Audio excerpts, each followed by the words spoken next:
Casino কাণ্ডে জেরবার অবস্থা ছিল ঐতিহ্যবাহী ঢাকা ওয়ান্ডারার্স ক্লাবের।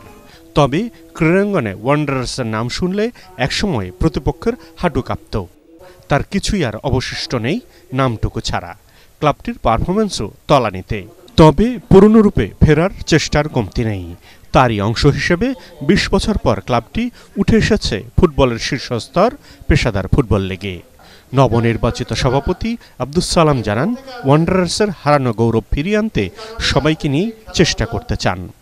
আগে যে অবস্থাটা, পরিবেশটা ক্লাবের পরিবেশই ছিল না, অর্থাৎ বিগত সরকারের আমলে খেলাধুলার চেয়ে ক্লাবে অন্য কিছু বেশি হয়েছে এবং এই কারণেই পরিবেশটাও নষ্ট হয়েছে এবং খেলাধুলার যে মান সেটা একেবারে পড়ে গেছে।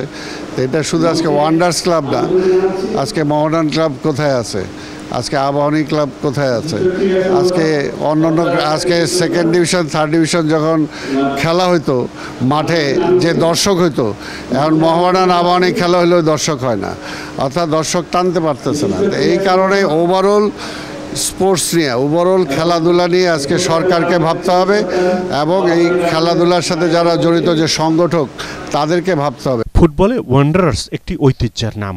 সাধারণ সম্পাদক মাহবুবুর রহমান শাহিন বলেন, শুধু ফুটবল নয়, এখন থেকে ক্রিকেট, হকি থেকে শুরু করে সব খেলাই ভালো দল করার চেষ্টা থাকবে তাদের। আমরা ১০০% ক্রীড়ামুখী করব ইনশাল্লাহ।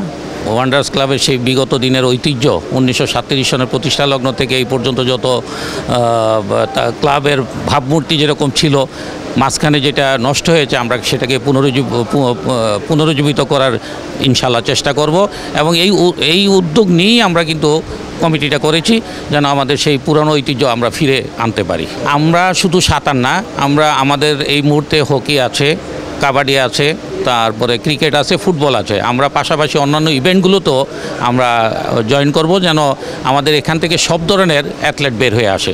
ক্লাব সংশ্লিষ্ট কর্মকর্তা এবং স্থানীয় ক্রীড়াপ্রেমীদেরও আশা, অচিরেই ক্রীড়াঙ্গন একটি ভালো দল হিসেবে আবারও পরিচিতি পাবে ঢাকা ওয়ান্ডারার্স।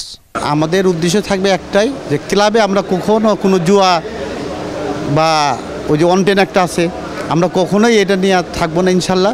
ক্লাবের উন্নয়নের জন্য আমরা যারা আছি, এখন আমি এখানে ঢুকছি, আল্লাহর রহমতে আমাদেরই অনেক কিছু দেওয়ার মতো আছে। সুষ্ঠু পরিবেশের জন্য যা যা দরকার ক্রীড়াঙ্গনে ওয়ান্ডার্স ক্লাব করবে।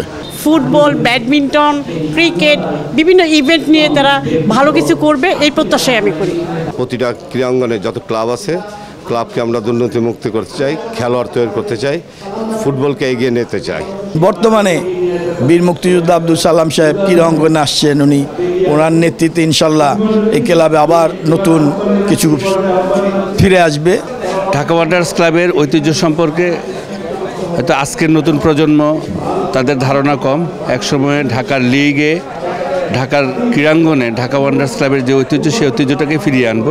স্বাধীনতার পর থেকে ওয়ান্ডারার্স তাদের ঐতিহ্যের সাথে তাল মিলিয়ে চলতে পারেনি। এবার নবনির্বাচিতদের কাছে সবার প্রত্যাশা, ক্লাবটিকে যেন পুরনো ঐতিহ্যে ফেরানো হয়। পরাগ আরমান, এটিএন বাংলা, ঢাকা।